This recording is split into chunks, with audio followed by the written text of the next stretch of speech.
I'll suggest we get started. We have about 67 participants.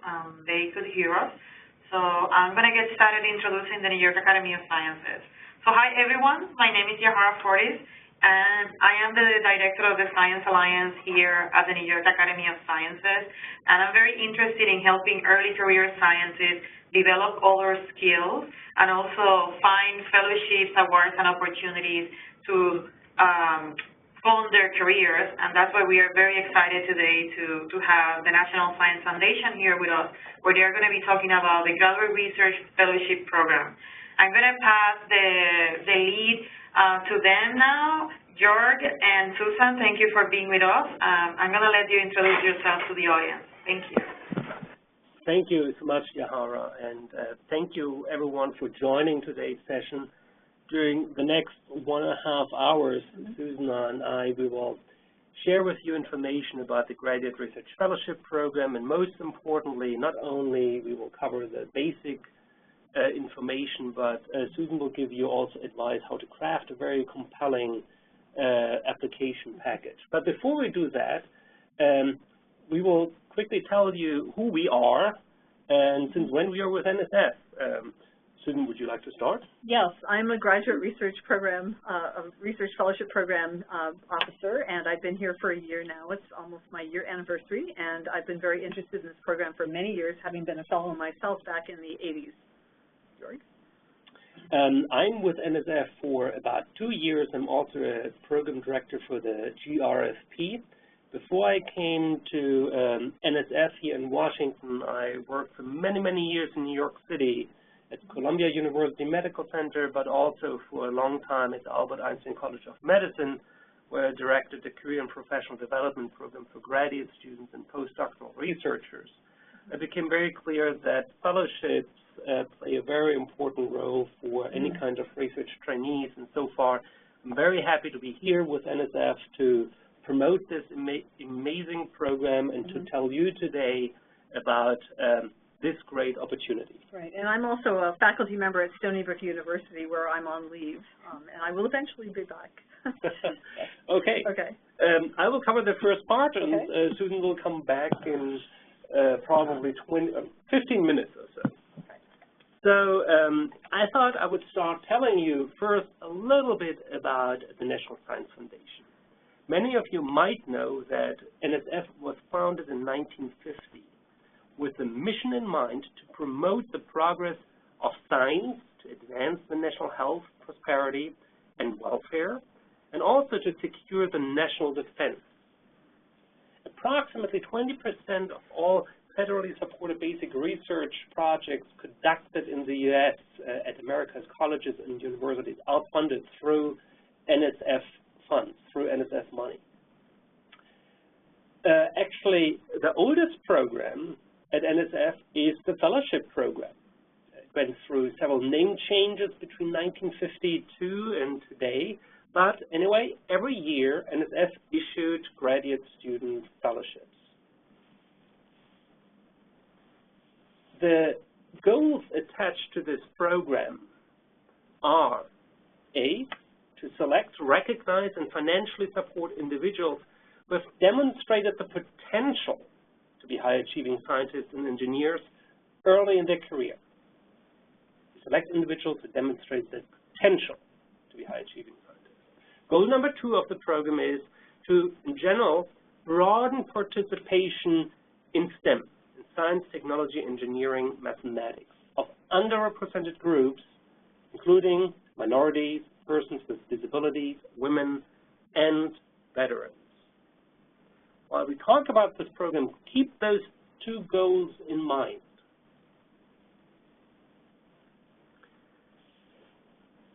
The GRFP Fellowship is a 5-year award, and as of 2016, it includes $138,000. During those 5 years, during this 5-year period, a GRFP fellow would receive 3 years of support. Every year, they would receive $34,000 as a stipend, and the corresponding institution where they conduct their graduate research would receive $12,000 as an educational allowance. You might wonder, okay, it's a 5-year award, what could you do as a fellow during the remaining 2 years? Well, you could still take advantage of professional development opportunities provided through GRFP. Grow and GRIP, Grow, the Graded Research Opportunities Worldwide program, where you could go for up to a year abroad to one of the participating partner countries and conduct research towards your thesis abroad. Or you could do an internship in one of the federal agencies or laboratories that partnered up with NSF to provide this opportunity. If you're a GRFP fellow, you always also have access to a supercomputer, Exceed, and in case you have to be on medical deferral, on medical leave, you could take advantage of the Career-Life Balance Initiative. That means NSF would pay for a technician for up to 3 months to do your work while you're at home and take care of important personal business related to your medical deferral.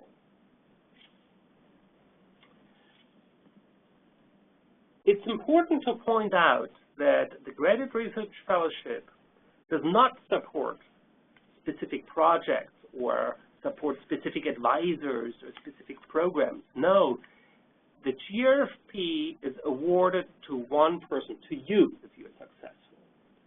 And the nice thing is, if you get the GRFP award, you can choose your project, you could choose your advisor, you could choose your program. You could even change everything what I just mentioned during your fellowship period. You could move to a different institution, you could change your project, you could change your program. That's all possible. It's a very flexible award. There's no service requirement attached to the GRFP. And again, what I just said, it's portable.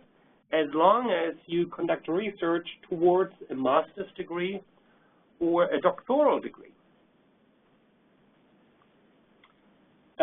This program is quite competitive. Although we issue every year 2,000 fellowships right now, we receive a very large number of applications. In 2016, we received approximately 16,800 applications for the GRFP, and you could do the math. That results in a 12% success rate.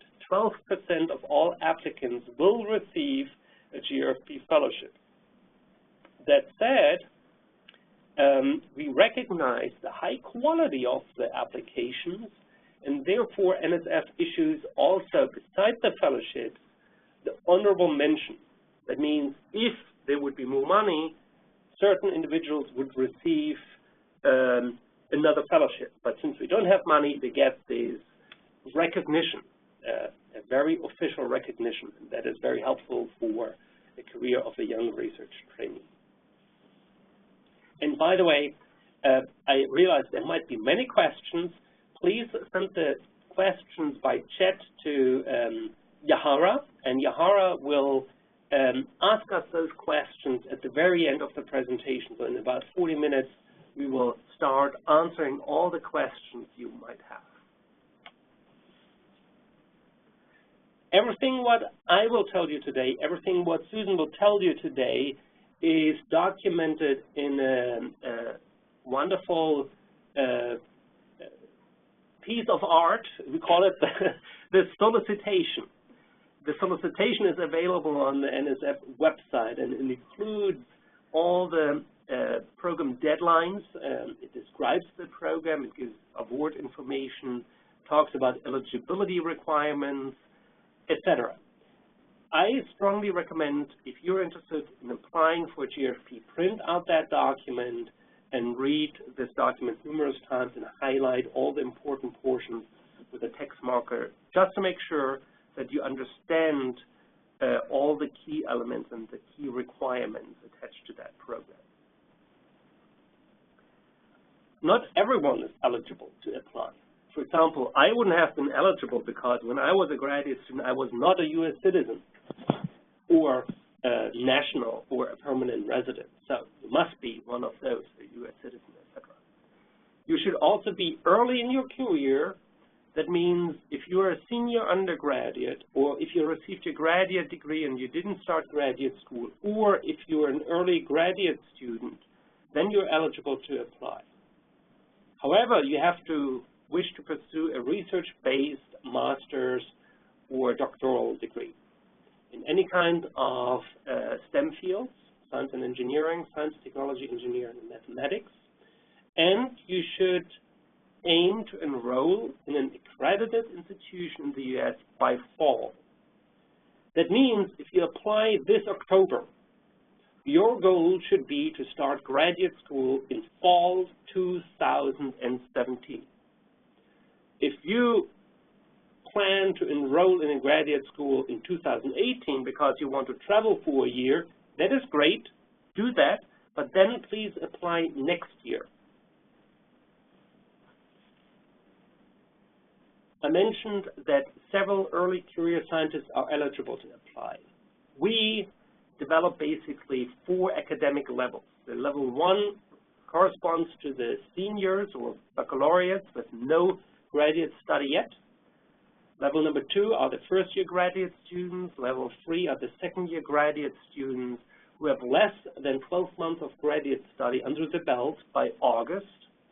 And level 4 are returning graduate students, individuals who had more than 12 months of graduate study, but then an interruption of approximately 2 years.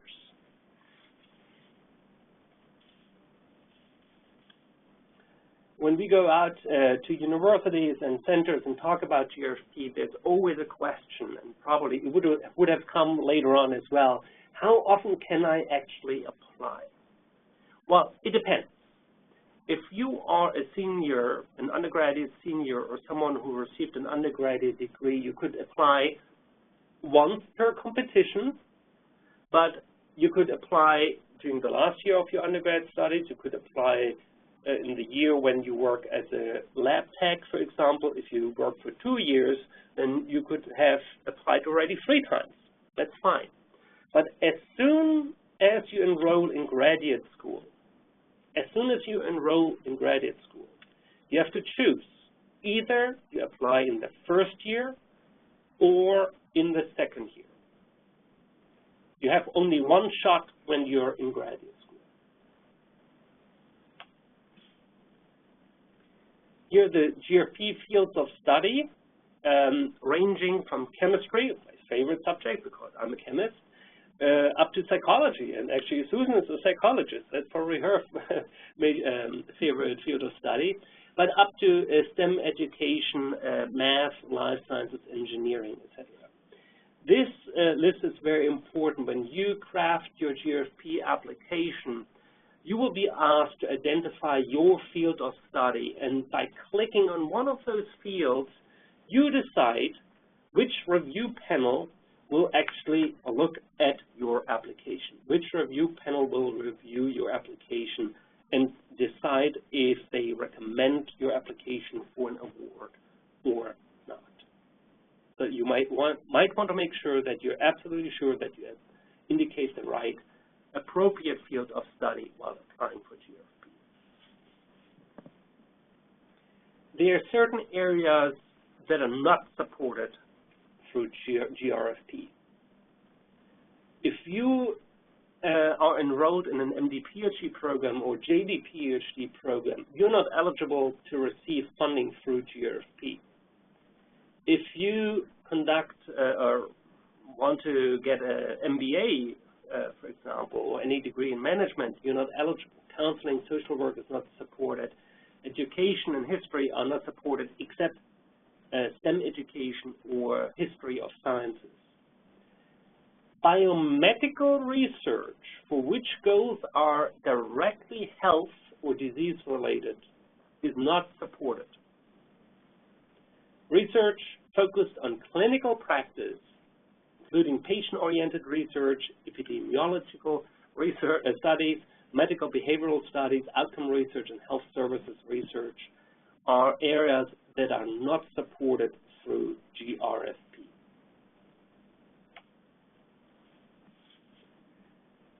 We have to talk a little bit about the timeline.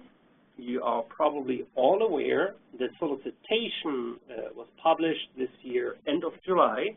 You have all access to that document. Your application are due end of October, and keep in mind that every field of study has a slightly different deadline. We have a total of 4 different deadlines for our field of studies.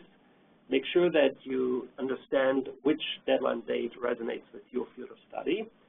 The reference letters are due early November. Between November and March, NSF will conduct the review of all applications, and the GRFP recipients, GRFP award recipients and honorable mention recipients will be announced end of March, early April. All awardees have 1 month to accept the award. And typically, the fellowship begins either on June 1st or September 1st of that year. And I will switch now over to Susan, who will walk you through the GRFP application process. Thank you, Joerg. So we will talk about the application process, the parts of an application, the review criteria that NSF has foundation-wide and how they apply to the fellowship that you'd be applying for, and how to prepare a truly competitive application. So a complete application package consists of the following parts. First of all, there's personal information that you provide by entering it into fields in the review in the application site. And this includes your previous education. You can put in your work experiences, your research experiences, your proposed field of study, any academic honors, and any products of your research experiences so far. This part is really important, and I'm not sure everyone pays enough attention to it. Basically, you want to provide the reviewers with a lot of information that will contextualize any honors you've achieved or any, say, posters you've presented at conferences, any talks you may have presented, whether they're in your honors program at your university or actually at a national conference. So make sure you don't just list things without any description of what they are, because you need the reviewers to know how to evaluate this information. Okay. Then a lot of people spend much time on the 2 statements that are associated with a complete application package. The first of these statements is the personal relevant background and future goal statement, or the personal statement we call it. It's 3 pages long. And the second statement is a graduate research plan, which basically talks about the kind of research you anticipate doing early in your graduate training. You're not required to do exactly that, but this really is to show how well you can plan out research, and it gives the reviewers a lot of information about how you think. Okay. And your transcripts, these are uploaded electronically. You should include all the transcripts that are associated with an undergraduate degree, and all graduate transcripts, all of any program you've ever been in graduate school-wise. And then basically all of this information you need to provide as part of your application package in late October in those 4 deadlines that Joerg mentioned. And then finally, the final part of a complete application is 3 letters of recommendation, reference from people who have mentored you, taught you, worked with you, basically. We'll talk about the details of all of these parts in just a moment. But the letters of reference are due the first Thursday in November at 5 p.m.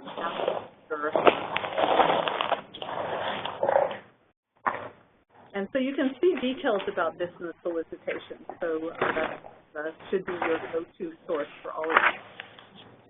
We're hearing a lot of noise right now, so maybe you could mute yourself, somebody, if you don't have yourself. That's still hearing lots of rustling. Okay.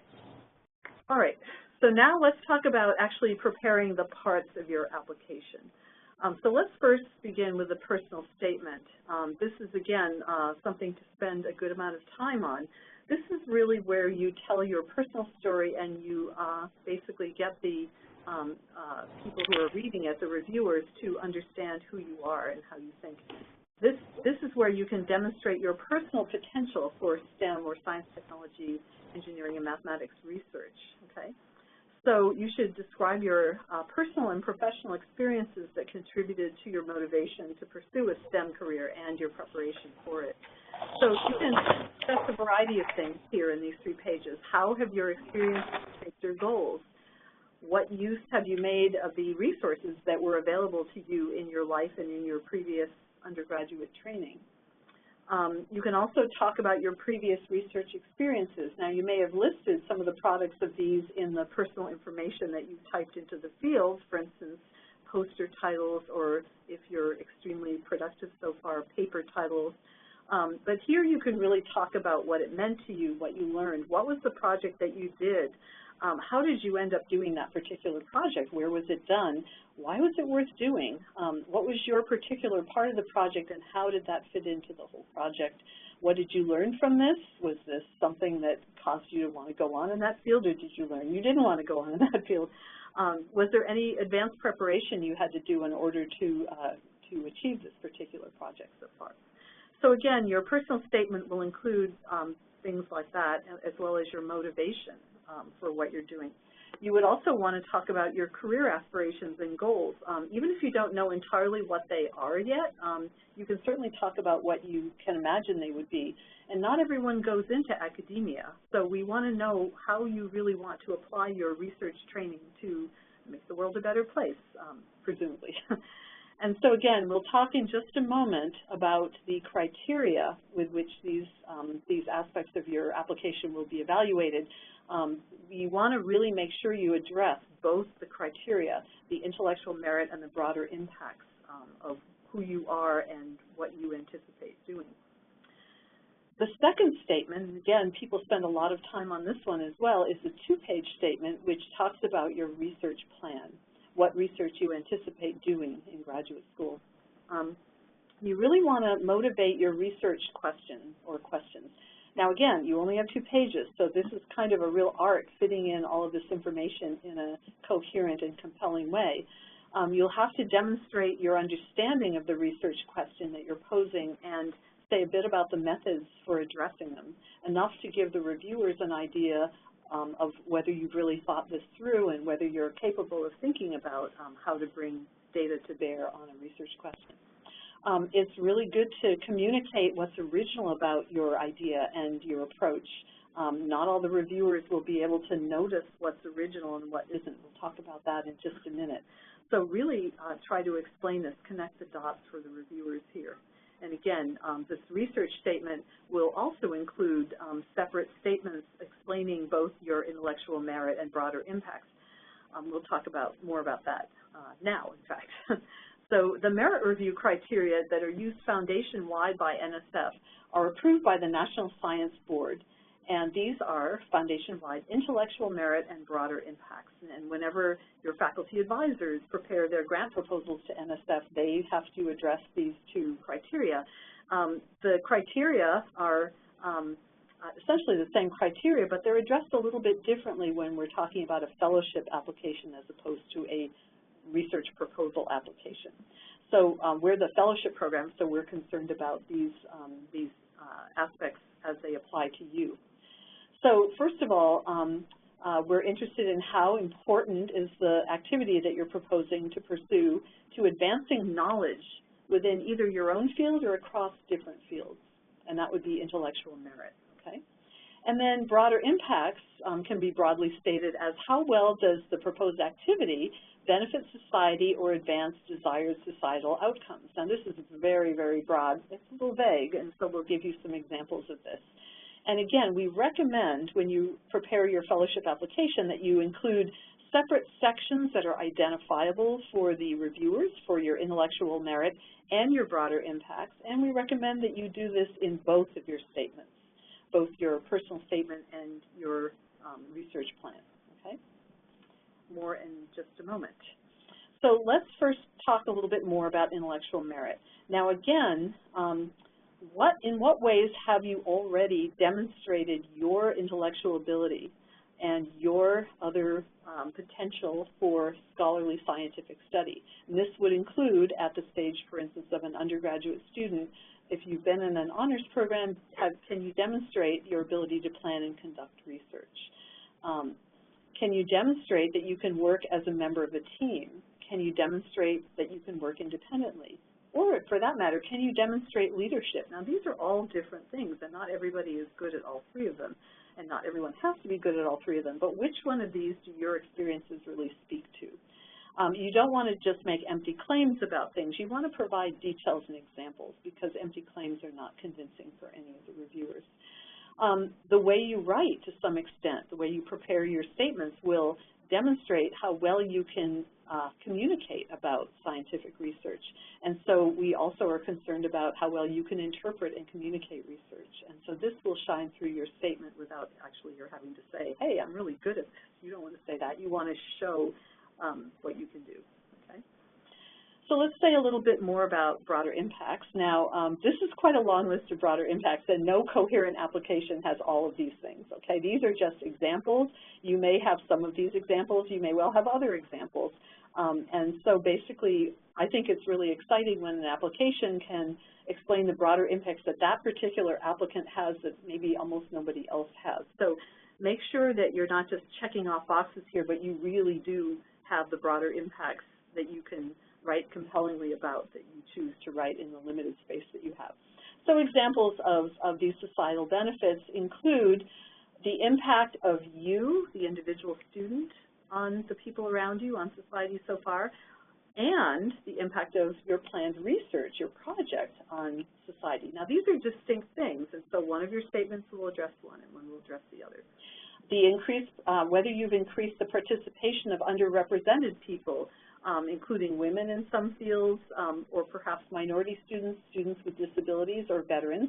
Now, you don't have to be from one of these categories in order to do really well in this particular this area, but if you've done anything to assist others along the way in terms of what you've done for others, maybe tutoring or mentoring, that kind of thing.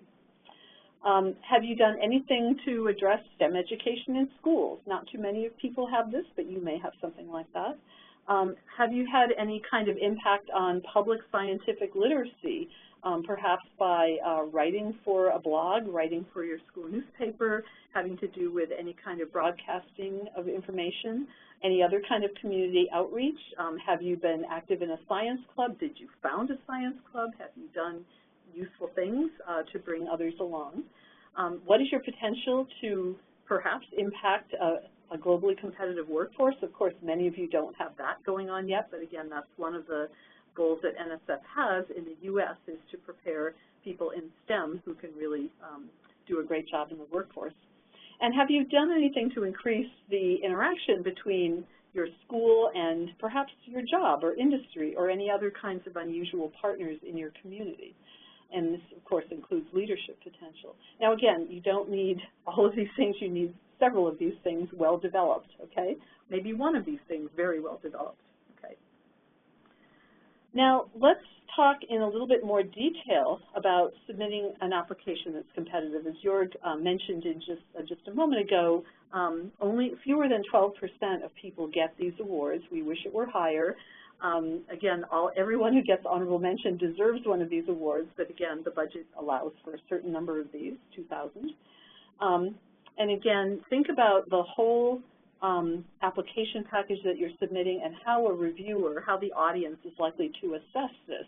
Again, they're looking at the NSF Foundation-wide criteria, intellectual merit, which for this fellowship would include your academic performance, grades, curricula, awards, et cetera, your research plan, which shows how well you can think about science, your research or professional experience. It's really important to describe this to the extent that you can in your personal statement, as well as listing any posters or papers along the way. Let me just mention that I think reviewers understand how hard it is to get a publication. If you have one, that's amazing, but even if you have something that you're writing up for publication or something that's been submitted but not accepted yet, you might as well describe that aspect of your research experience and make sure it's clear where the project is in terms of being complete or not complete.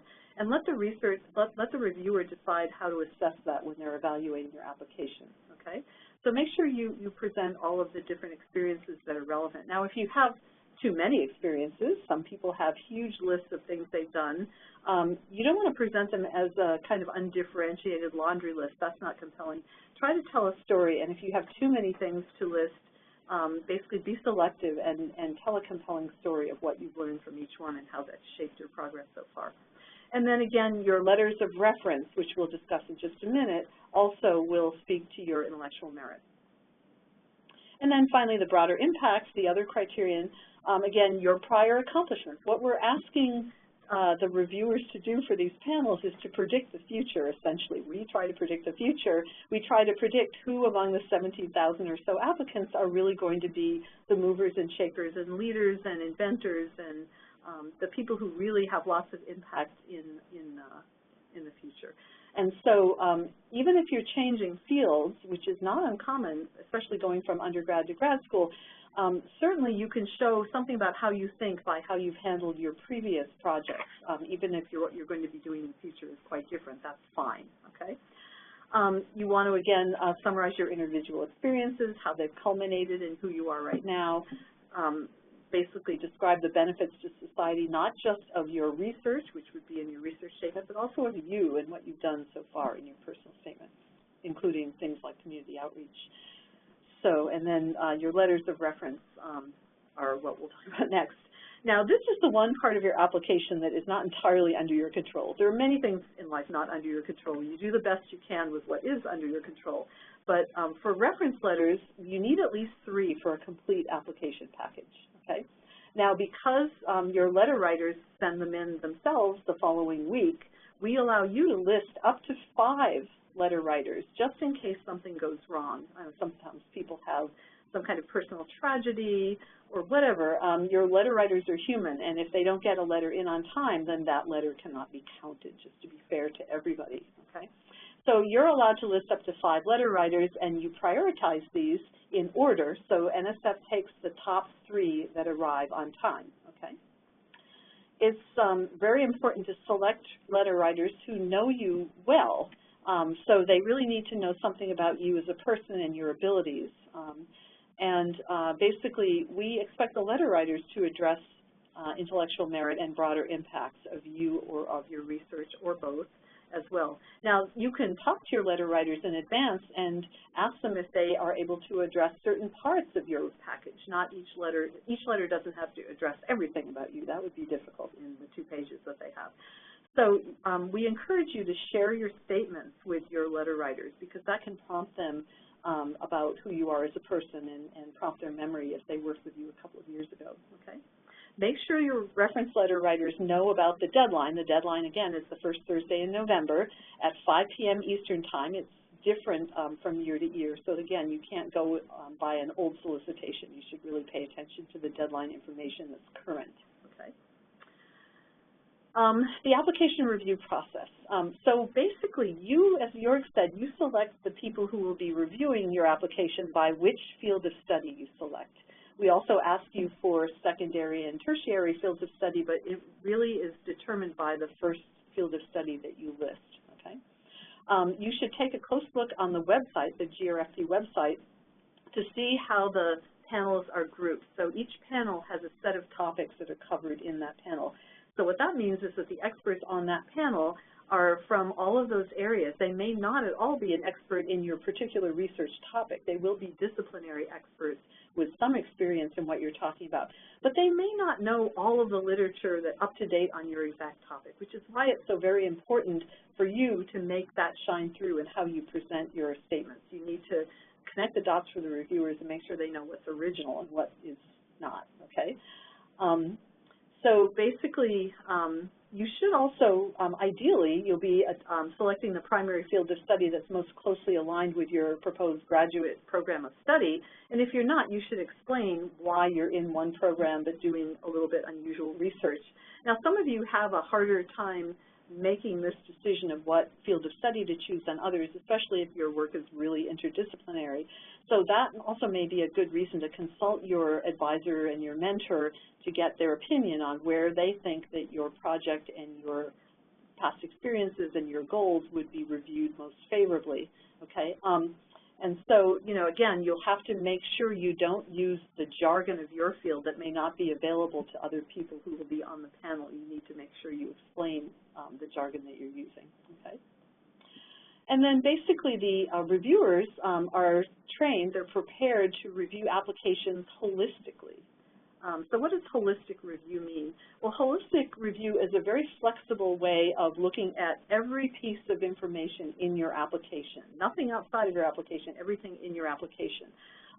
We train people not to have cutoffs for things like GPAs, although each reviewer brings with them a different view of what counts as a good, decent GPA or not. For that reason, if you think your application package looks unusual in one way or another and you have a reason for that, it's a good idea to work that into your personal statement so that the reviewers will understand why you may look underdeveloped in one area and overdeveloped in another, perhaps. So you can think of every single piece of your application here, the personal statement, the research statements, transcripts, reference letters, as well as the information you list in the very beginning, as having potentially both intellectual merit and broader impacts that are actually distinctive, okay? So again, your personal statement will talk about your intellectual merit as an individual student. Your broader impacts in that statement will be the broader impacts of the kinds of things you have done in the past, present, and plan to do in the future, okay? Your research statement could include the intellectual merit of the topic that you were studying, as well as the broader impacts of that topic, the applications down the road to other kinds of sciences across disciplines, perhaps, or just societal problems.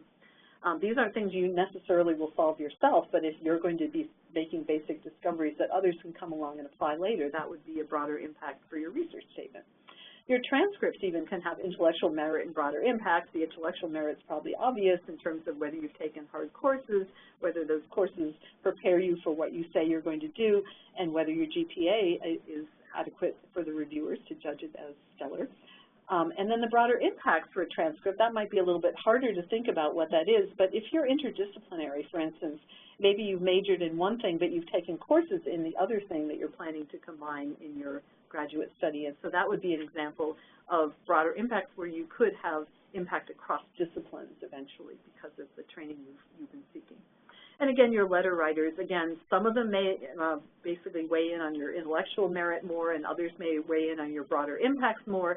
So try to select your top 3 letter writers where they can encompass a breadth of what you want to include and have shine out in your application package, okay? Now, what you will receive from the reviewers after the competition is over is ratings and comments, okay? So you will receive, for your intellectual merit and for your broader impacts, from each reviewer, a rating of excellent or very good or fair or poor, okay? Then you will get comments which some of them, reviewers are very different in how they write their comments. Some of them are extremely descriptive and wordy, and others are very terse. That's just the way scientists are. As you know, we are very different people, obviously, and NSF embraces the diversity that panelists bring to this process. But you will hopefully get comments that may be useful to you if you're going to be applying a second time, if you're currently an undergrad and will be applying again in grad school. Okay. All right, so before you begin your application, make sure you ask yourself, what is special or unique or distinctive or impressive about you or your life story? Have you had to deal with any particular kind of adversity? Have you basically been starting down one path and then decided on a change? You know, what is it about your motivation for science that can make a reviewer remember who you are and really judge you as being a high potential person? So again, what details of your life might differentiate you from other applicants? Definitely try to motivate your interest in the field and basically explain how you got into the field and what you've learned about it. How do you know you're well matched in this particular field? And then basically you can talk about your experiences. And so with all of those things in mind, here's just a final few words of advice. You should start early. This is easier said than done. I realize it as someone who doesn't always start early, but this is something worth starting early for. Let me try to convince you of that, because certainly having one of these fellowships can really change your life. I can attest to that.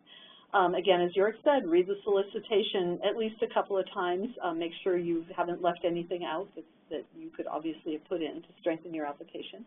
You want to go over the GRFP website. We have examples of all kinds of interesting things there, as well as a list of resources from your institution and from various fields of people that you might be able to enlist to help read your application if you're in an institution without a lot of faculty who are very familiar with the program.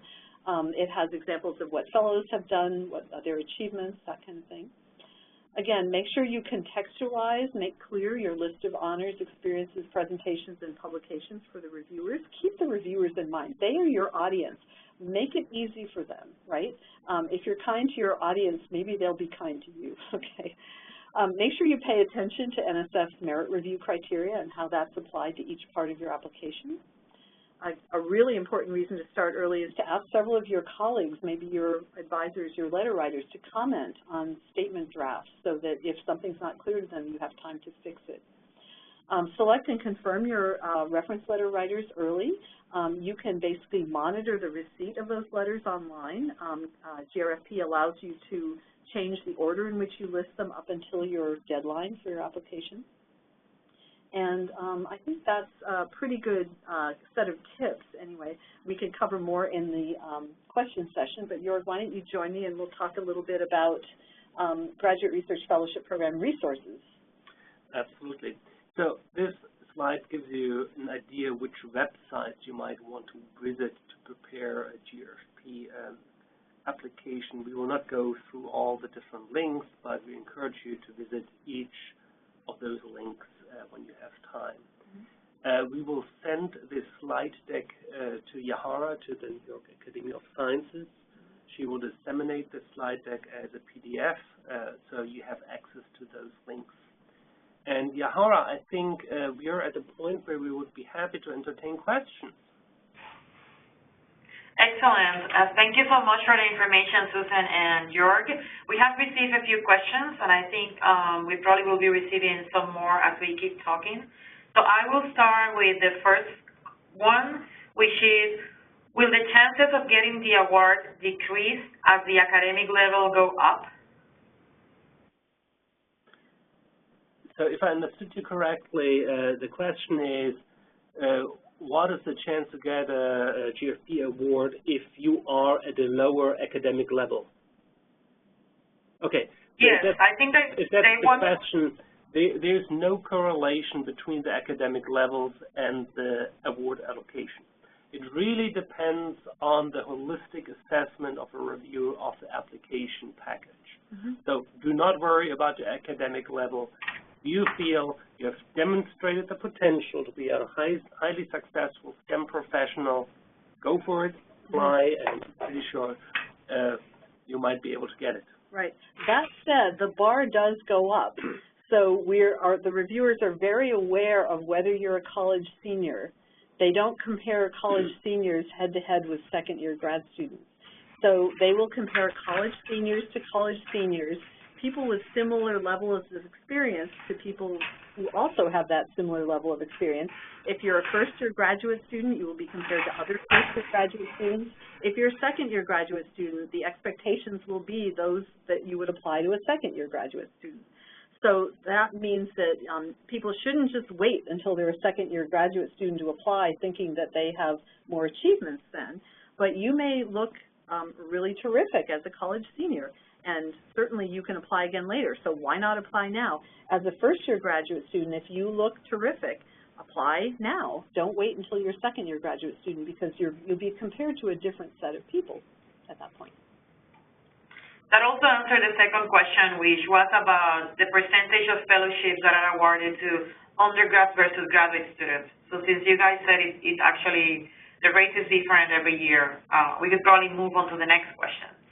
The third question is, if I applied during my first year in grad school and was rejected, am I allowed to reapply with a different proposal in my second year of grad school? This year only, because of the new eligibility requirement, this year you can, starting next year, you'll only be able to apply once. This year only because people last year didn't know about that requirement yet. If you applied as a first-year graduate student last year, you can still apply as a second-year graduate student this year because you did not have the opportunity to strategically select which year of graduate study you would apply in. However, if you are a senior and you applied last year as a senior, but then you want to apply this year as a first-year grad student, then you would not be able to apply as a second-year grad student if you're not selected. So in other words, everyone who hasn't yet applied as a grad student has to decide this year whether to apply in their first or wait until their second year. Thank you. The next question, how are projects listed under multiple disciplines reviewed?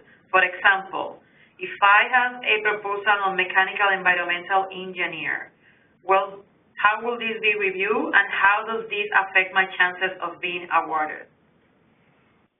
Well, there's a very good question. We have a lot of applications, not proposals, applications who are between different disciplines, and it's really up to the applicant to determine which panel might be the best suited panel for the review. And there we encourage the applicant to talk to their advisors, to their mentors, not only to one, maybe to 2, 3 mentors to get their feedback, what they think which panel should look at that application. Right, right.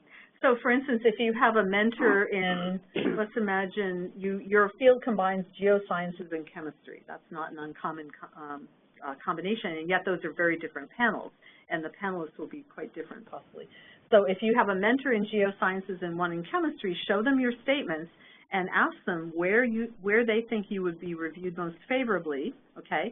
Look at the other topics covered in those panels, and imagine making your ideas clear to those other people as well. And if it seems like a stretch, or if it seems like you're not really as well prepared in that second discipline, maybe apply in the first one. On the other hand, if what you're doing is really, really creative and you think will be exciting in one of the disciplines, that may be a reason to put it there, okay? So it's a real judgment call, and you can call on your advisors for help with that.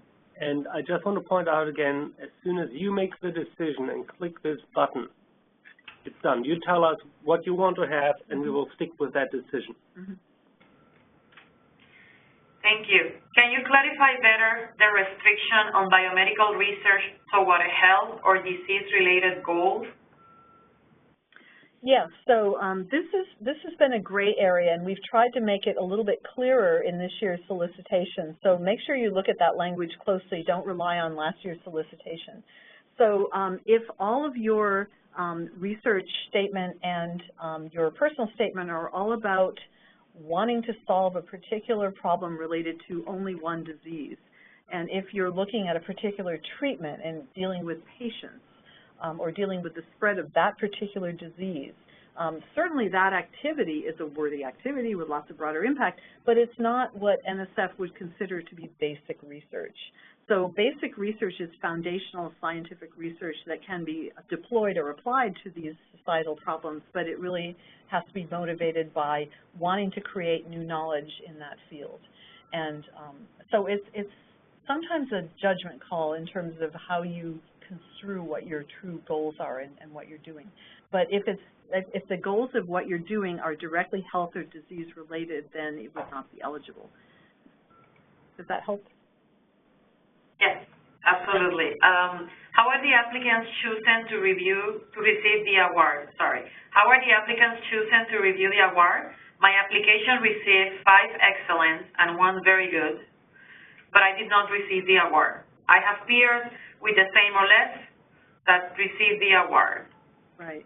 Now, you'll notice that there are only 5 categories of ratings: excellent, very good, good, fair, and poor. There's not a lot of ability to distinguish within those 5. Now, as all human beings, the reviewers don't always use the full range of the scale.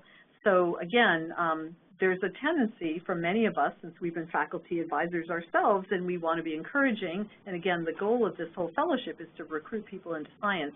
Some reviewers do tend to be more optimistic and favorable than somebody would be if they were using the whole scale.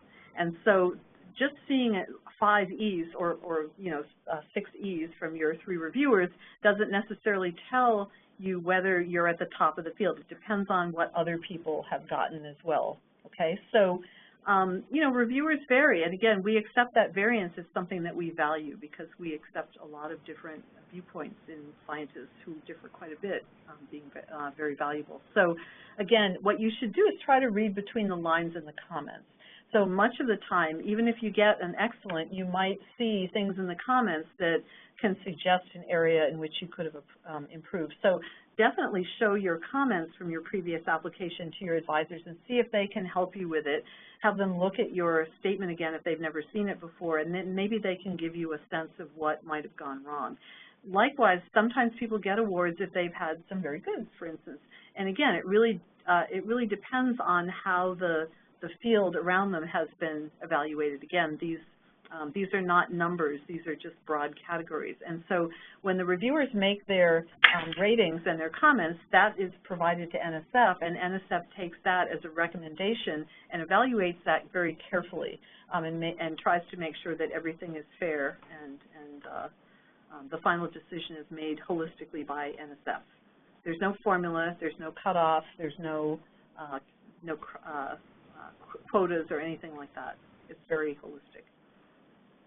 There is a follow-up question to that one, which basically says, if my application receives very positive comments and excellence rating, could I resubmit the same research proposal?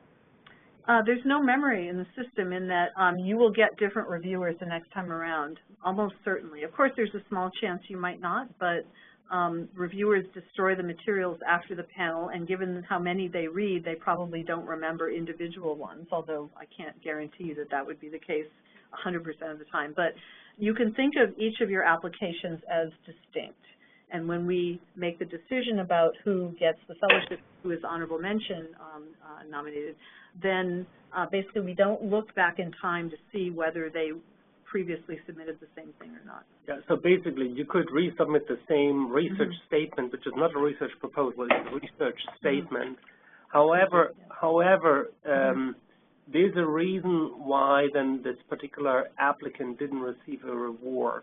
So you have to read very carefully the reviews and also ask yourself if all components of your application were perfect, right? Including reference letters. Did you ask the right reference letter writers to write the best letter possible? What can you do about the research statement? Can you tweak it in a way so it's better understandable to the reviewers, to add maybe another wonderful item to that research statement? What about, can you make your story in the personal statement more compelling? So clearly you were in the very top portion, but what elevates your application to the very top next year? You have to ask yourself that question and examine all the different components of your application package. There are other things you can do to show your sophistication and your preparation. So for instance, as scientists, we probably all know, we probably all had bad days when the data gods don't smile. And so what will you do if things don't turn out the way you expect? Can you demonstrate a sophistication for how science works? You know, there are many ways in which you can improve your application. Can you make it a little bit more innovative in terms of what the impacts are? Can you connect the dots better for the reviewers? There are often many ways you can strengthen an application and still submit roughly the same research plan in your application, but improve it. So nobody's checking to see if you're changing your topic or not. Thank you. The next two questions are about the personal statement. The first one says, how much of my personal statement for a second-year grad student has to be focused on first year of grad school?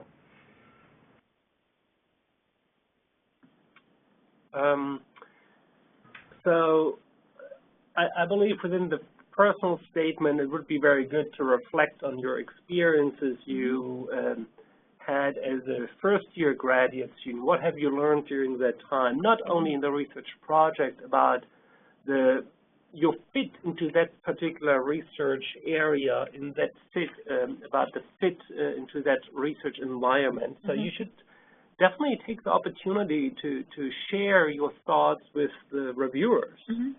Reviewers often notice when something's missing, I've noticed. And so if you don't present any motivation for something that, a transition you made from one year to the next, especially undergrad to grad, then they'll notice that.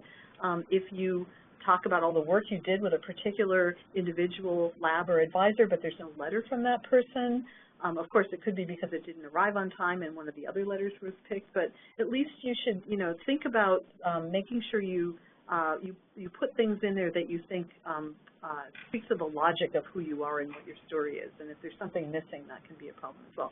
There's certainly no percentage or rule or heuristic about how much of the statement should be about your first year versus your second year. Does it hang together? Is it coherent? Is it compelling? Is there anything missing? This is the sort of question you can ask the people who read it when you show it to them.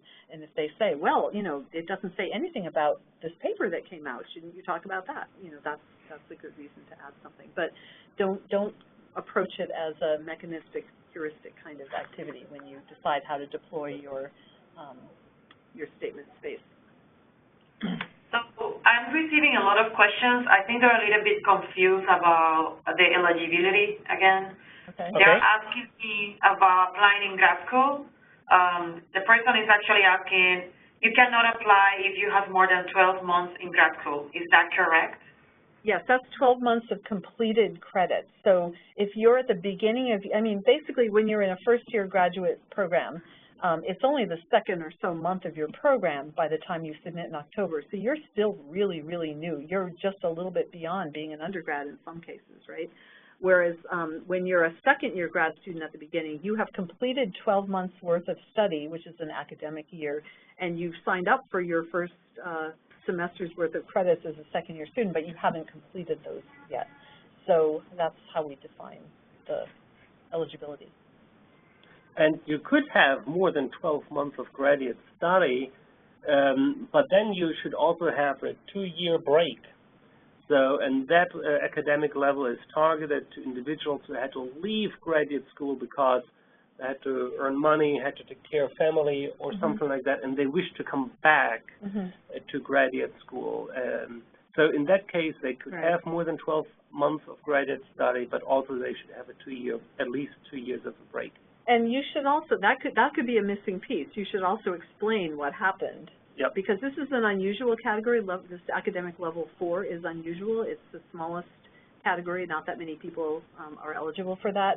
And it's not there for people who are advanced in their graduate training. So again, the whole point of the fellowship is to recruit and retain talented people like yourselves into science early in their graduate training, not after they've gotten a degree and had tons of professional success. That's not the group that this fellowship is really designed for.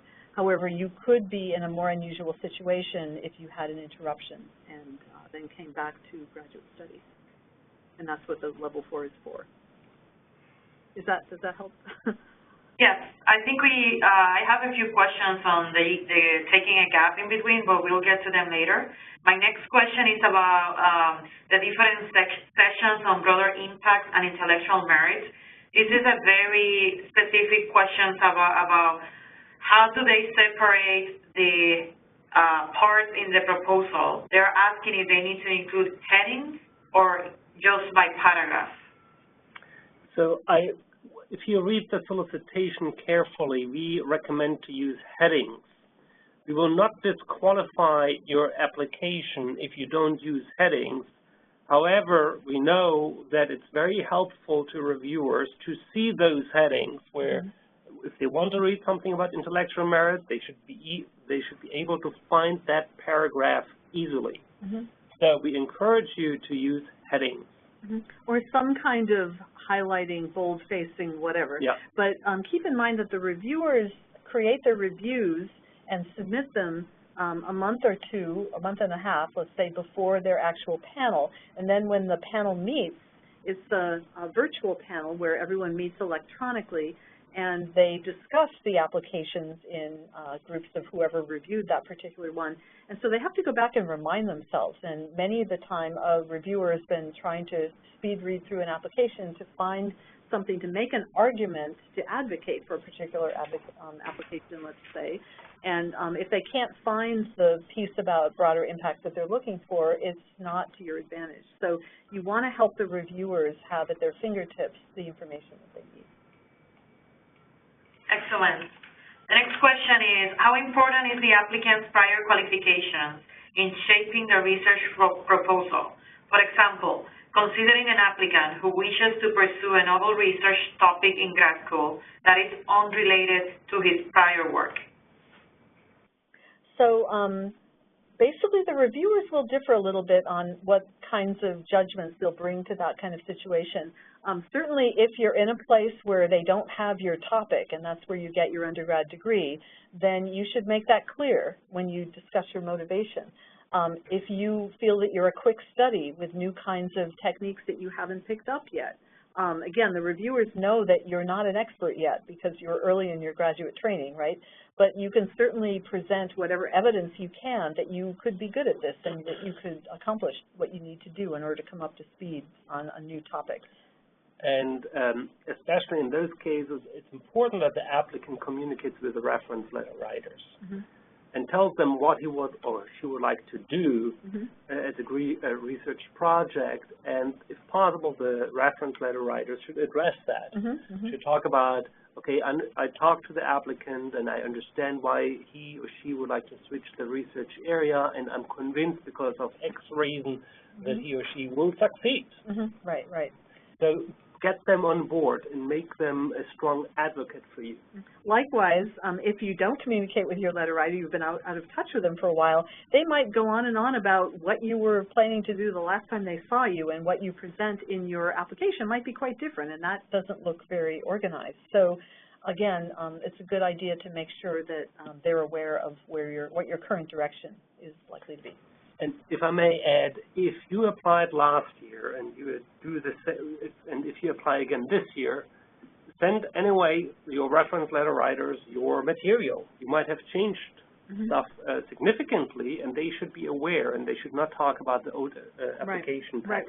Right. One change over the years. Many people have been writing letters for students for 23 years, like I have, and or longer. And you know, they think they know what the program's about. The program has changed over the years. So if you can get their attention about this, some people are too busy to really adjust much, but you can explain to them things like, we no longer take graduate research examination scores, GRE scores. We don't take those anymore. So they don't need to address your graduate research examination scores the way they may have in your application to grad school if you have people writing the same, you know, the same letter writers writing for your fellowship application as you did for your graduate school application. So there's no need to explain that they're high or that they're low, because NSF doesn't look at those. Great. The next question. For letters of recommendation, should I try to use people that know me from a different setting, like a boss versus the academic advisor? Any recommendation? You should choose those individuals who could talk in depth about you as a person and could make very clear why they think that taxpayer money should be spent to support you, because you will do the next big thing in STEM. And it's really up to you who you choose. It doesn't hurt to have someone from outside of academia who could talk about you.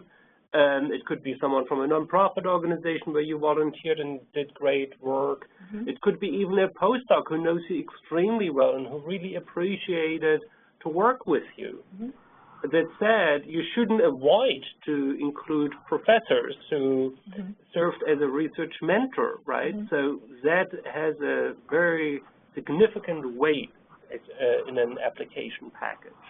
If you're fortunate enough to have a number of faculty or high-level supervisors who can write for you, then try to choose people who can address different aspects of the kinds of points you want to convey in your application. If they all worked with you on Project A and you also have Project B, the reviewers will notice if there's no one from Project B, if that's a prominent part of your application. So try to kind of spread the wealth around, and that could determine what order you rank them in if you have more than, if you're fortunate enough to have more than 3 recommenders.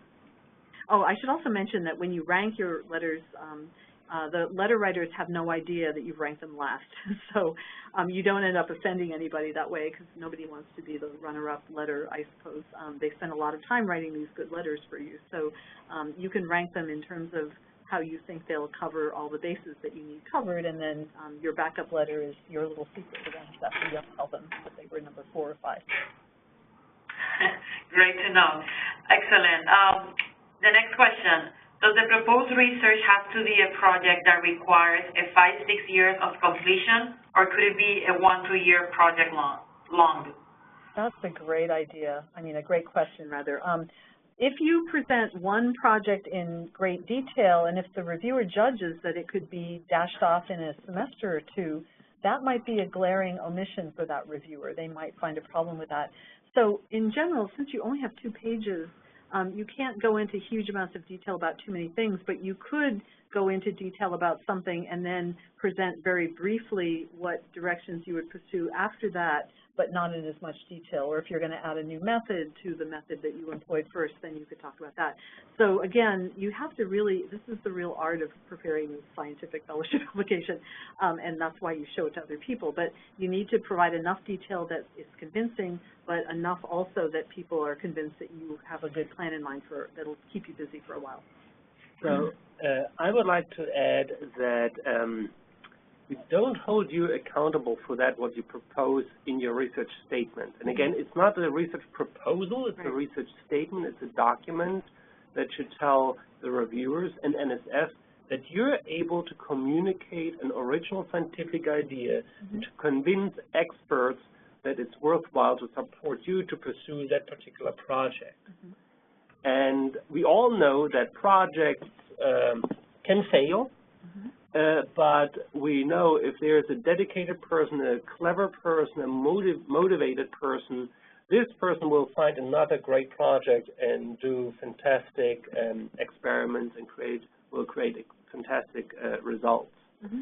So that said, I wouldn't be too concerned if you describe in your research statement a project which could be done within 2 years. Yeah, that's good.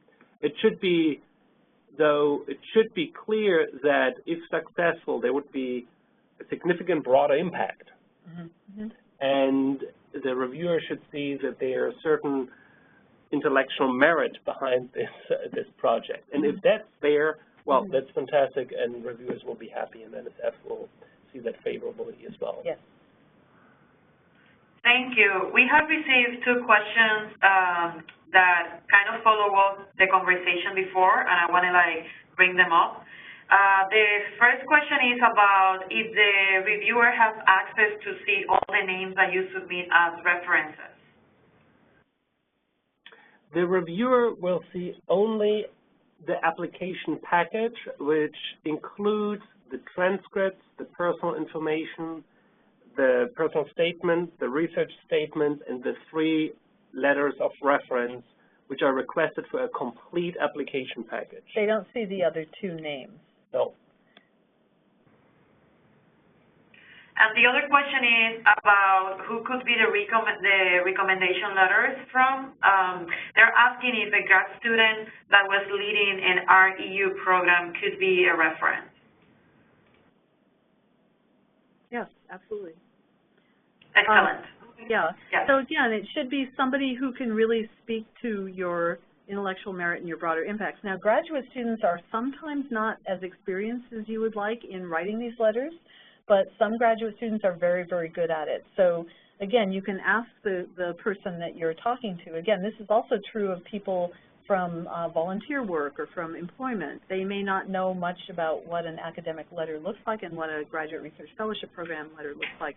Some faculty members have no experience with the program. So you could ask your potential letter writer if they're familiar with the program, if they know what the stakes are, if they feel comfortable, if they feel like they know you well enough to write you the sort of walk-on-water letter that is common among successful graduate research fellows. If they're not, you can share the solicitation with them, or you can give them more information in that way. Does that help? Great. Yes, and then absolutely. I just wanted to say one more thing about when you're preparing your statements and deciding what to write about and in what detail and how long the project should seem like it is for your application. I think it's a good idea to think big and to be ambitious and not just to constrain yourself to a tiny little problem that is what you might have done for a previous project, for instance, if you didn't have control over what you could choose to study. Because one of the magical things about this fellowship is it funds very creative people, And because it's portable and it funds the individual, not the project, it removes the kinds of constraints that you may have when you're selecting an honors project that has to fit in with your advisor's work or something like that.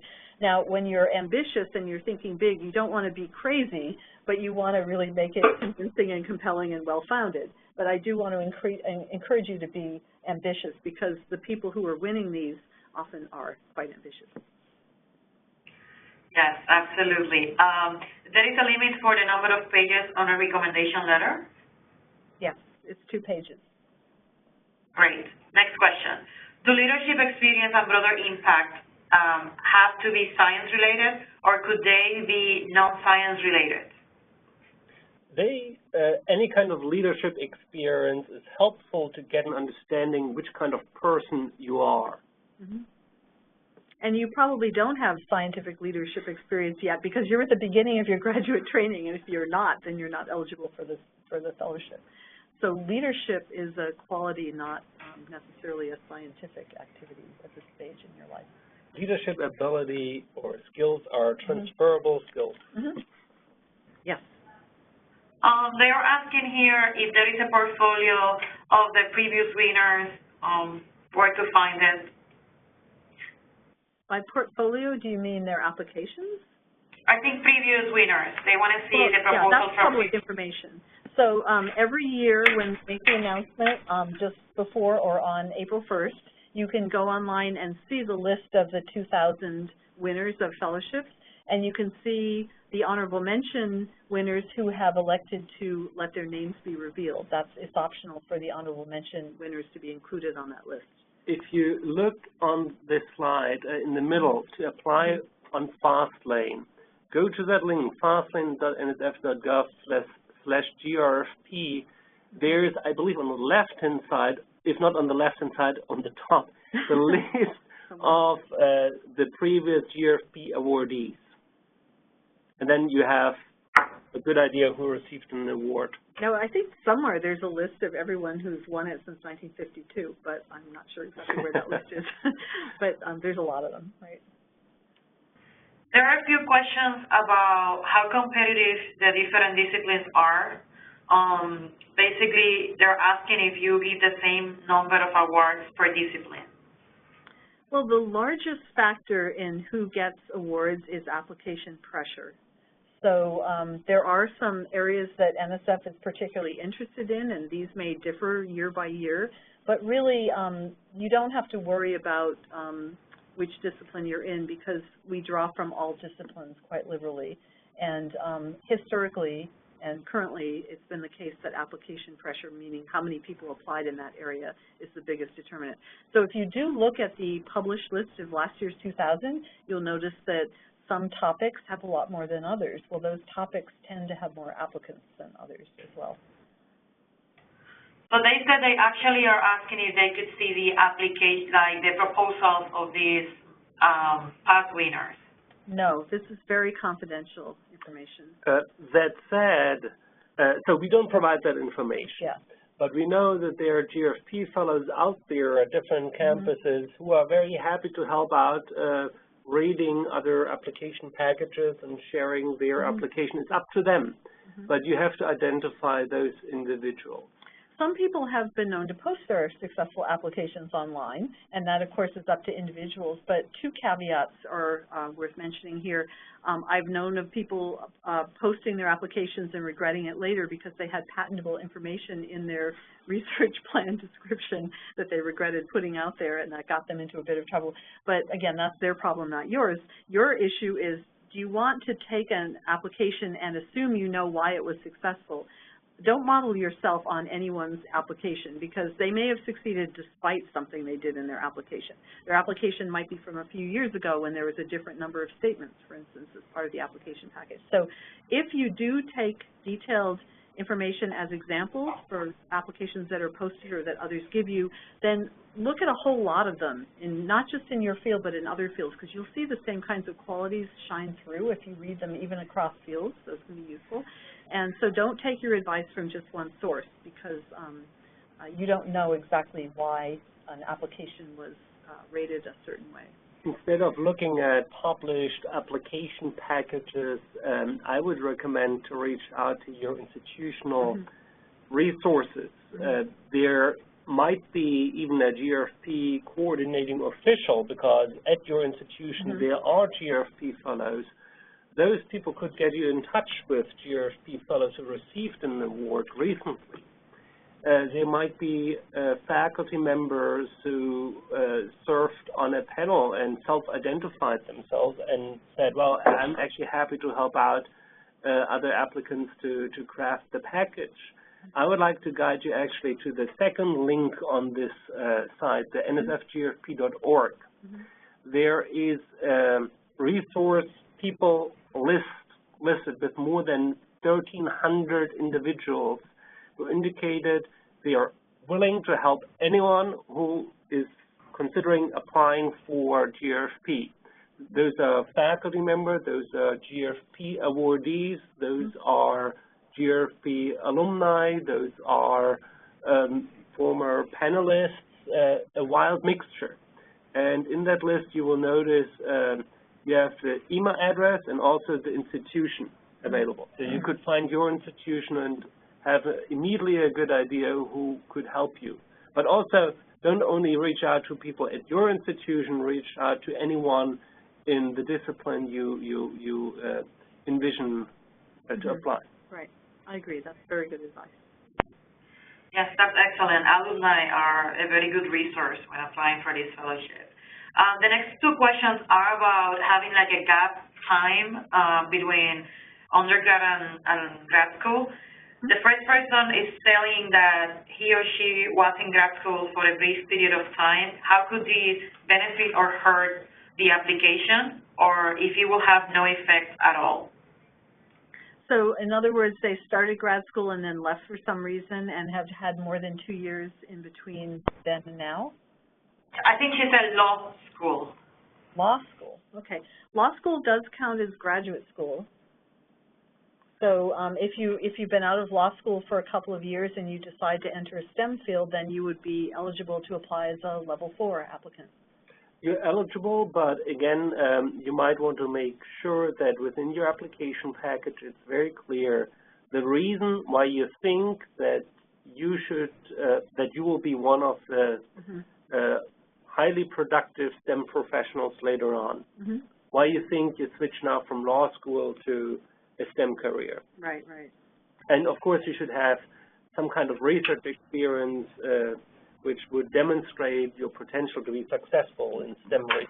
Right, and really your eligibility doesn't change if you've changed your research topic. That's important to note. And there is a good follow-up question to that one, which is about taking time off not to do science at all.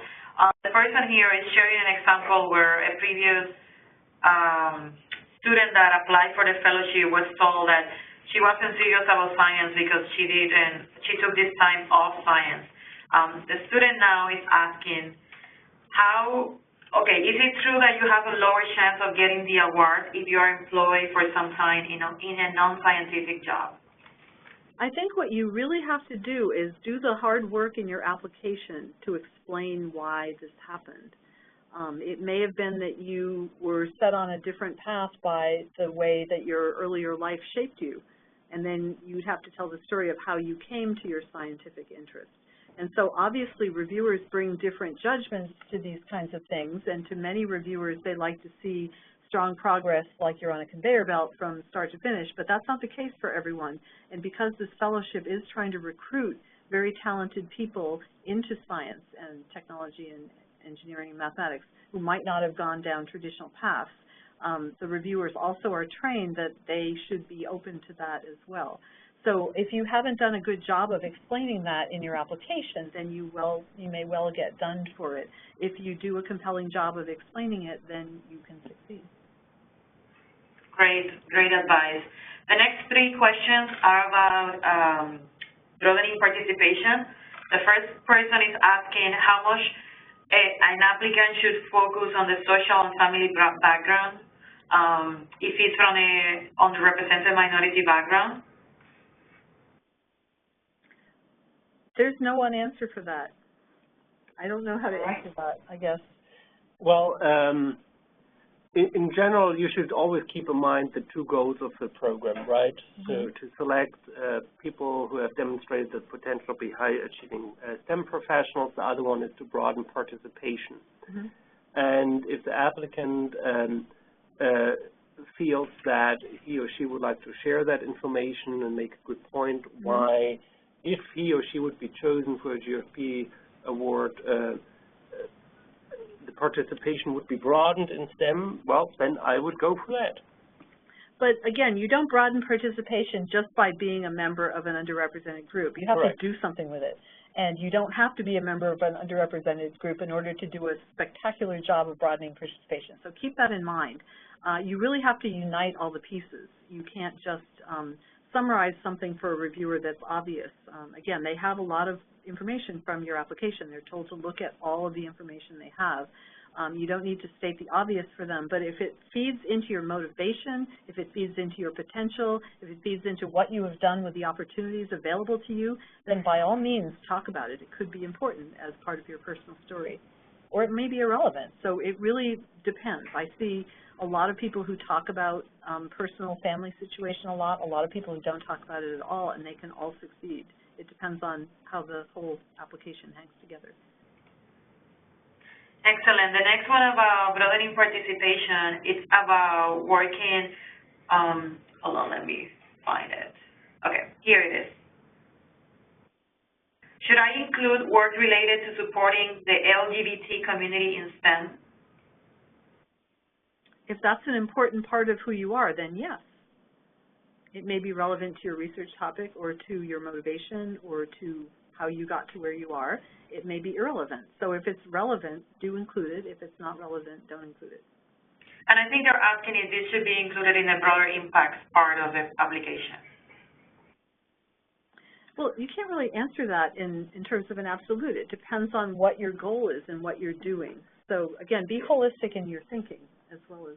It depends how you want to pitch it. I think there's definitely potential to sell that in the broadening participation section or broader impact section, but it really depends on that particular case. Yeah. There's no points given for any particular characteristic. That's what it means to be holistic, is that it really depends on the entire application, how all the pieces hang together. And so it's hard to give you a satisfyingly clear answer on that. I'm sorry. And the third question on broader impacts is about addressing broader impacts in both the personal statement and the research statement. The student is asking how redundant she should be in order to drive her point. Shall I address that?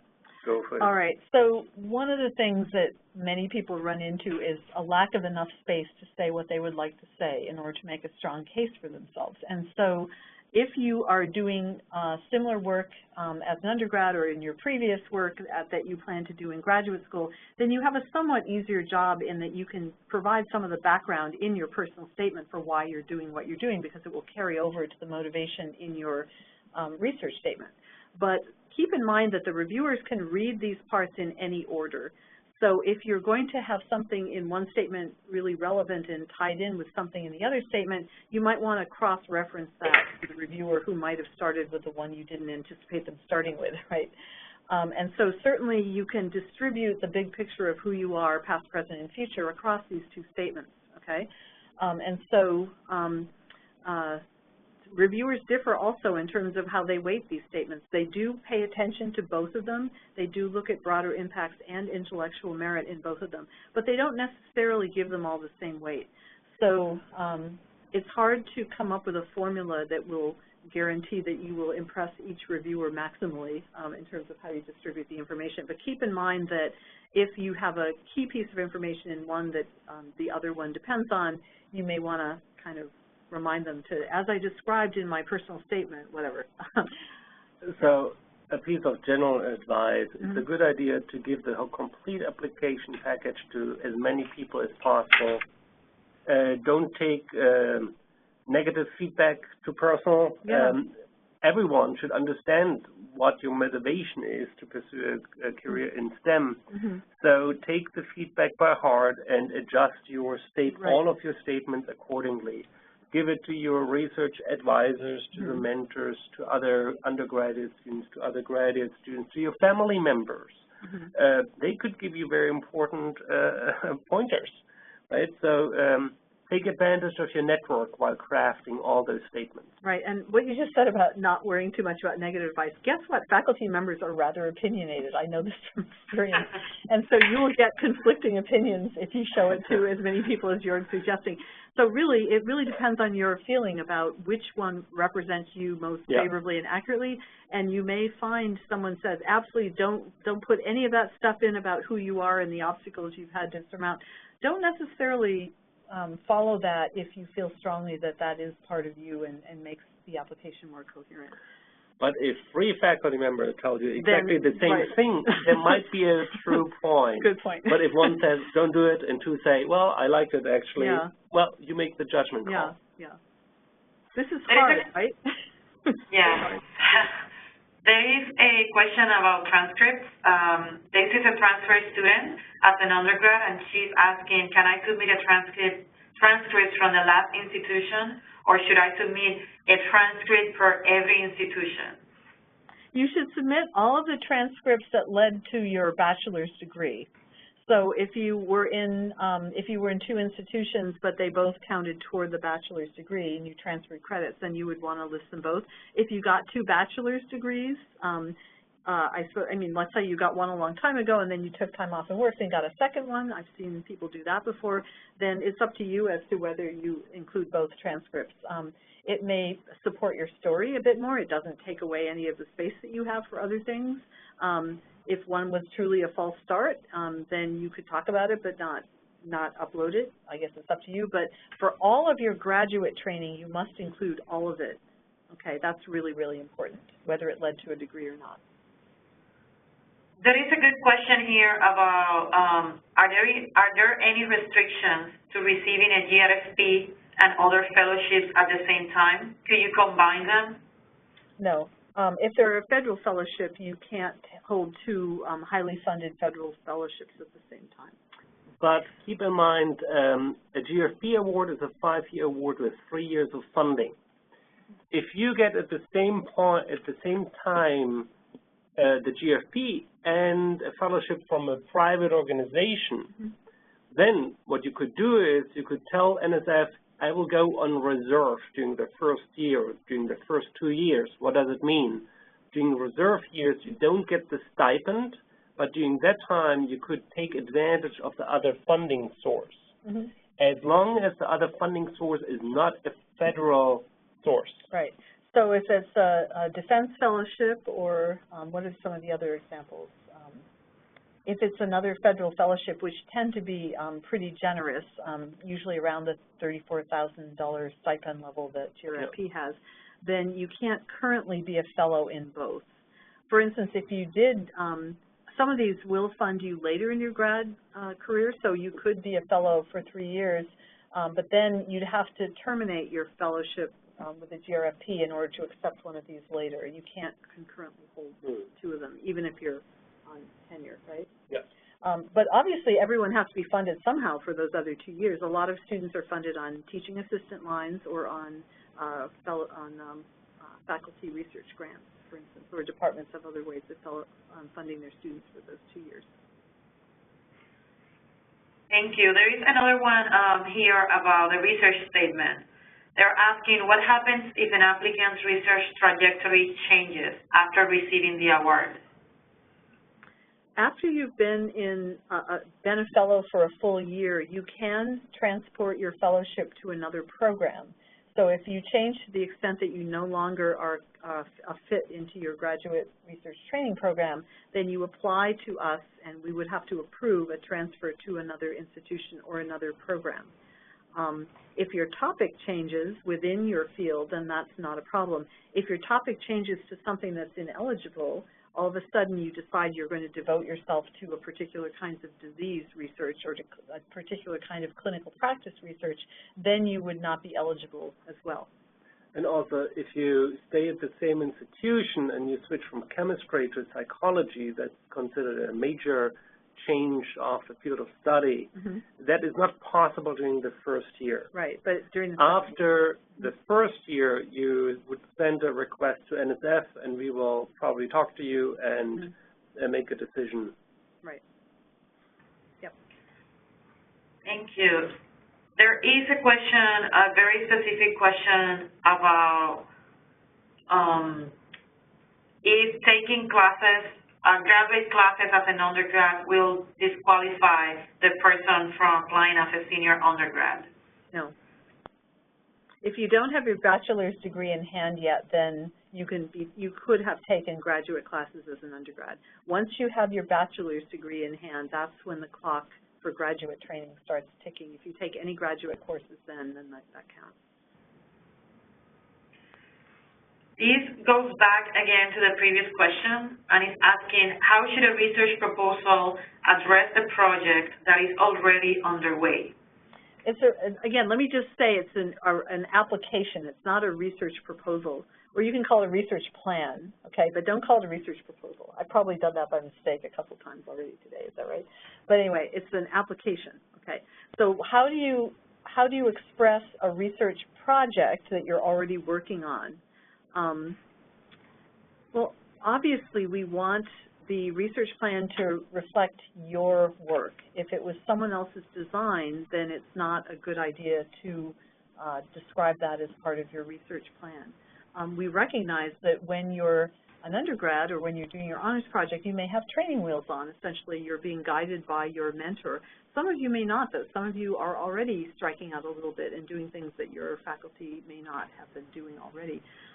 But if you're doing an ongoing plan, then you have some work to do to show why it's intellectually meritorious enough to be funded as part of your research plan if you don't present anything else that's innovative or original.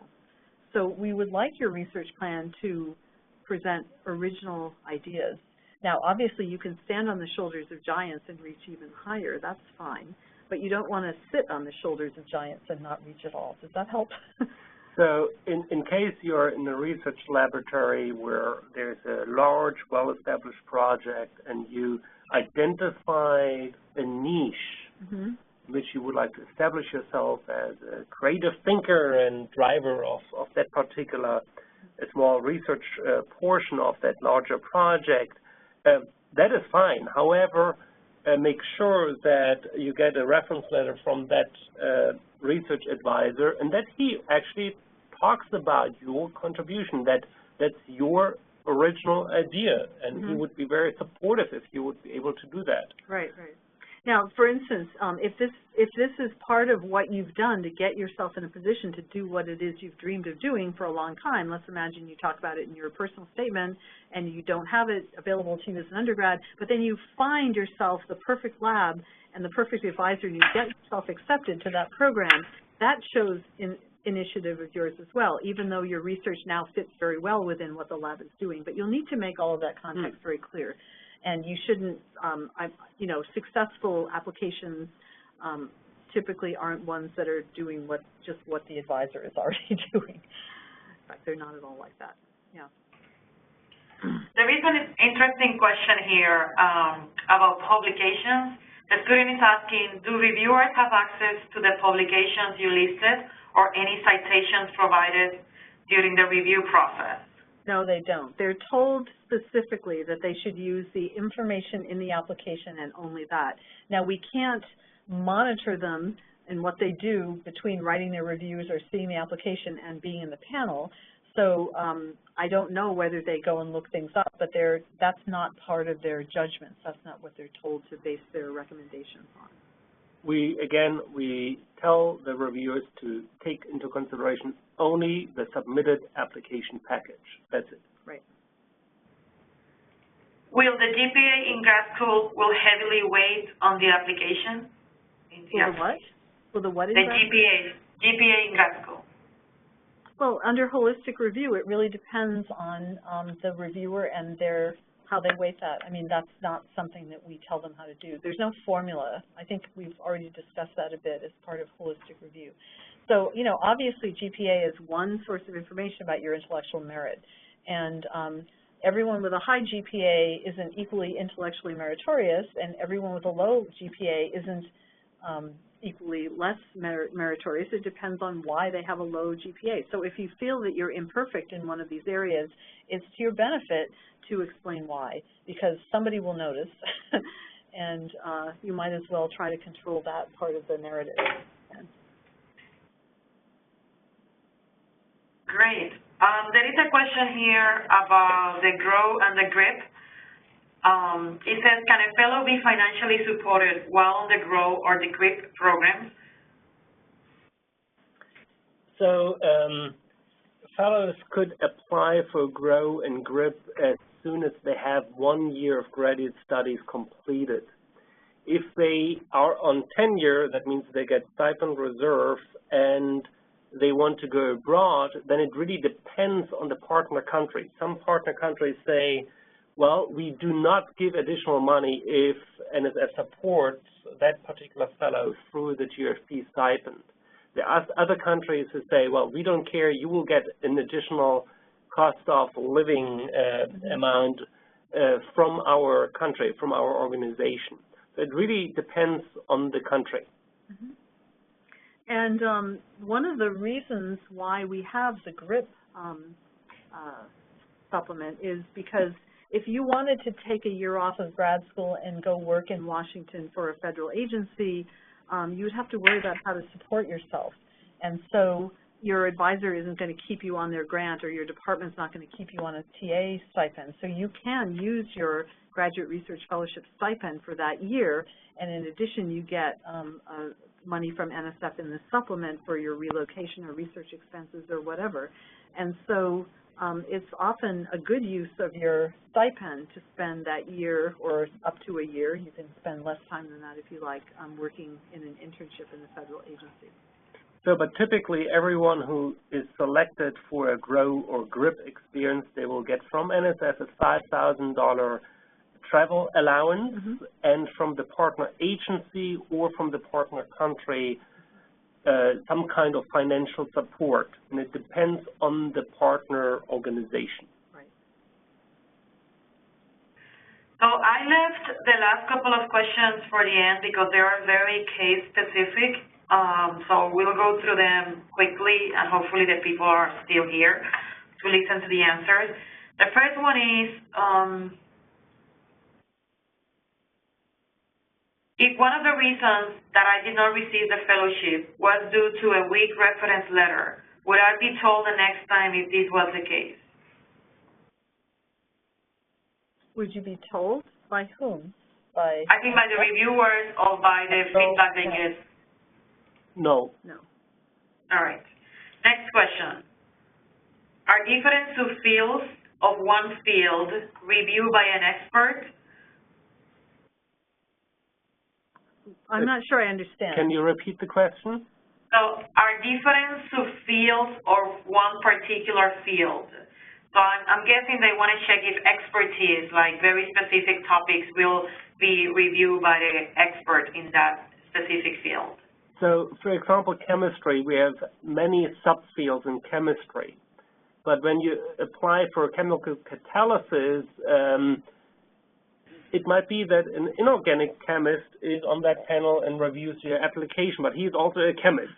So don't expect that the super specialist in your particular field will read and evaluate your application. But it will be an academic who works in that growth field of study. Or a researcher who works in that growth field. So if you look at the first resource on the slide, you can look under information for applicants, and then it will say field of study. So go into that and dive into what you think your field of study might be, and you'll see a list of the subtopics. And so you may well get 3 experts in, let's say there are 4 subtopics listed, as there are for some fields. You may well get 3 reviewers from those other subtopics. So you can't be guaranteed that you will get a person who is an expert in your particular topic. And so, but they are all experts in something, and they all know about science, and they're all used to reviewing broadly, which is why we recruit them as reviewers. And the person, the person was talking specifically about condensed matter applications under physics. So. Physics, yeah. Physics is a really diverse field, and there are 2 panels in physics. There were 2 panels in physics until recently. I think we had a separate panel in astronomy last year. And again, this depends on application pressure. When there's enough applicants in a particular subfield, then it may merit having its own panel, but we can't have teeny tiny panels. That's just not possible. So you'll see that some areas are pretty diverse, and physics is really one of them. So you really want to think about whichever one you're applying to, trying to appeal to everybody who is likely to be in that audience. And that's hard to do. But as a scientist who's going to change the world, that's part of what it means to communicate science to everybody. The next question, my work is in basic science, but many of the applications are medical in nature. Can I discuss these applications of my work in the application? Well, you certainly can in the broader impacts of what your basic research might lead to. If that's what you use to motivate it entirely, then that the reviewers may judge that as being not basic research. So it really depends on your focus, I think, and on your motivation. But it's certainly okay to put that in as a broader impact.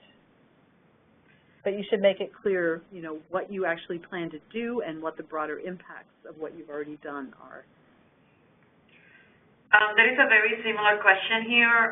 They're asking if people that are working on molecular or microbiology are eligible for the award. And the example he is bringing in, if the research is about understanding a plant virus that affects 80% of crops worldwide, how will these be perceived?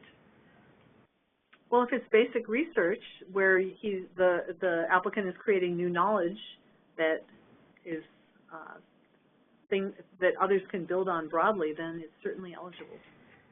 If it's testing a particular solution to a particular narrow problem, then probably not. So how the applicant must ask him or herself, how would those results really impact the overall research area in that particular field? If there's a wider use of those results, that's basic research and moves forward the complete field, and that is supported through NSF.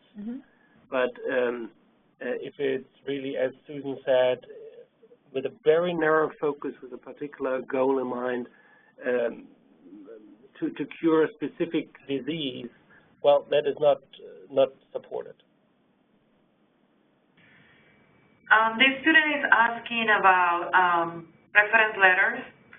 She is saying, as a new grad student, there might be not a lot of people who know you very well during your first year in grad school and cannot talk about your community service. Will it be acceptable to get letters from undergraduate mentors or organizations?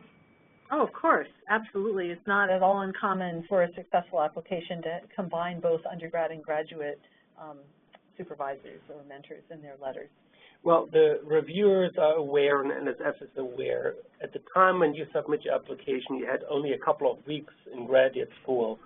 And to build a relationship with a faculty member in this brief period of time, so he or she could talk depth about you and your potential to move STEM areas forward is very limited. Right. So we are aware of that. Right, and there's some interesting cultural differences across fields of graduate education, I've noticed. Some graduate programs you enter and you have an advisor right from the start. Others you're in a general pool of students and you don't have an advisor until your second year of grad school. Others you go through even 1 or maybe even 2 years of lab rotations where you pick up techniques and you may work intensively with someone for a semester or 2, but then you move on. And so these present very different challenges to picking somebody who knows you well.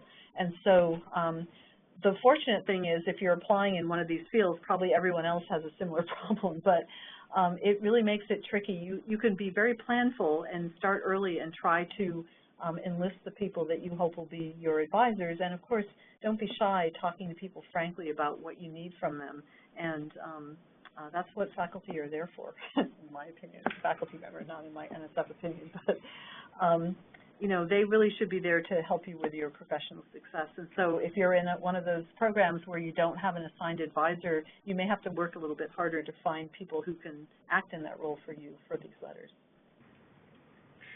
That is an excellent question here that was just typed in. It says, given the eligibility changes, do you have suggestions for advising grad students on deciding whether to apply their first or their second year?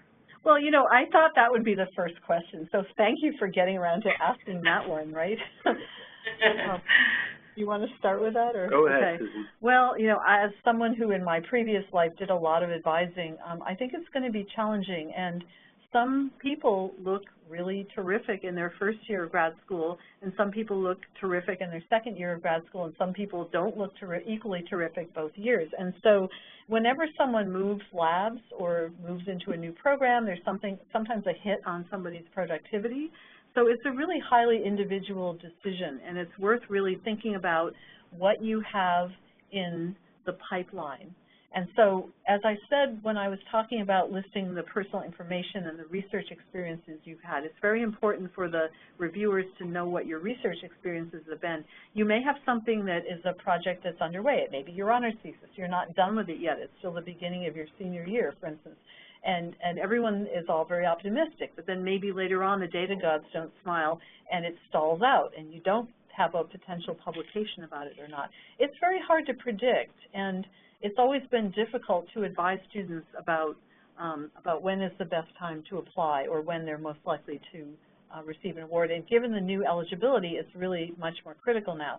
So if somebody looks terrific in their first year, I would suggest go ahead and apply, because you will be compared with other students in their first year. And if someone looks terrific later on, maybe they'll look more terrific in their second year, but maybe they'll look less terrific. So it's really a difficult thing to And it might also depend if you want to get a master's degree or a PhD. Mm-hmm. If you're in your second year in your master's studies and then you get a GRFP award, you could take advantage only of a small fraction of the GRFP award, which is a 5-year award. Mm-hmm. So keep that in mind. It's a 5-year award, and what is the right time to take advantage of mm-hmm. those 5 years? If you have some really good, it could depend on your letter writers. If you have 3 really strong letter writers, let's say a very supportive first-year advisor and 2 supportive undergrad advisors, that would be great. If you're in a program where you don't know anyone yet, and all you have is, let's say, an undergrad advisor, then you might want to wait till your second year when more people know you. So it requires, I mean, we're predicting the future by choosing the fellows, but you need to predict the future with respect to yourself and where you think your trajectory is going, and that's hard to do, so that's why you need to ask the people around you for advice. And of course, if you're an advisor asking this question, I can understand why you asked it. But keep in mind that it's a highly individual decision, and we wish you all the best with helping people make that hard decision. I admit it's a hard decision sometimes. Great. I will ask the last question, and I want to encourage everyone that if I didn't presented their questions here, they always could contact you by phone or email. There were some questions that I saw were answered during the dialogue, but people might feel like it wasn't very specific to them, so I want to encourage them to use the information on this slide to follow up with you if their question wasn't answered. So the last question. Let me just say one thing about that. We're really not able to advise people individually. That's why we have a webinar like this. So our advice can be public as long as everybody has access to it, but we're really concerned about having a level playing field here, and we can't give advice to one person that we wouldn't give to everybody. So if you have a general question about some program that's unclear, we're happy to answer that, or one of our other colleagues will answer that. It may not be us. But we can't read your statement. We can't help you interpret your reviews. Unfortunately, much as we might like to, we can't do that. So technical questions can be answered, but we will not be able to give advice regarding your application package and specific parts in that. Right. So with that being said, the only questions that I skipped, I thought it was too personal to be displayed in here. But there are two questions that we could definitely answer that might apply for some people overall. The first one, what are the chances of receiving the award if I receive an honorable mention before, and how could I make my second application stronger? The chances of receiving an award, if you've gotten an honorable mention, well, technically they're independent because we don't look back to see who got an honorable mention, but the reviewers, if you mention it as part of your application, they can comment on that information. And I used to wonder about the same thing, and I think it's not a bad thing to reveal if you've gotten an honorable mention before. Many people list that on their CVs because it's an honor, and you deserve one of these awards. There just weren't enough to go around if you got an honorable mention. But that doesn't increase your chances automatically, and again, the applications are reviewed independently of year, and they're compared to a different pool depending on the state of your training. Great. There is one last question here that I think people will benefit from hearing their answer to. They're asking, for a student who has just begun to pursue a career in research, what sort of skills and attributes should they work on? You mean to be a future applicant, not this year, but next year or the year after? Yes, I would think like to be strong and a strong candidate in the future. Oh, okay. Well, in general, I think communication skills are very important to refine your written communication skills and oral communication skills to be able to give convincing presentations, which could be referred to in your personal statements or by reference letters. That's definitely something what you could always work on. Right. Even if you're 50 years old and an established faculty member, you always or can, older. Or older. You could always work on those transferable skills. Yeah, and actually this is a really good question, and no one ever asked this question, but you know, I think one of the really exciting times to really get people ready to consider applying for one of these would be in their junior year, when you're not actually going to apply that year, but you're in your honors program and you're figuring out what your interests are and how you want to design your project and that kind of thing. And what I tell students, or I used to as a faculty member when they were in their junior years, is, you know, think of a project that you actually think could be completed in the time that you have. As you start thinking about applying maybe in the following year for your GRF award, move your project to the next level. And this is true of any student now. I mean, if you have a data set that's all completed, get it analyzed and maybe written up if you can and submitted before the deadline, because then you can have something farther along. And the reviewers really differ in terms of how they weigh productivity. And so you don't have to have a paper, but if you do, that's marvelous. But certainly cover all the different posters you may have produced. Make it clear if they're all on the same topic or if any of them are on different topics. Be very honest about what each one is. Don't inflate things by, you know, if you list the same thing 10 times with the same topic, then reviewers are aware of that. So don't make too much of that. But if you've done several different projects on different topics, make it clear. And then really the best preparation I can think of is think ahead, and since it takes time for a research product to make it into a place where it can impact the world, try to move your projects onto the next level to the extent that you can. You may need to write to your undergrad advisor and say, whatever happened to our paper that we were working on for my thesis? Can I do anything to move this along? You know, things like that.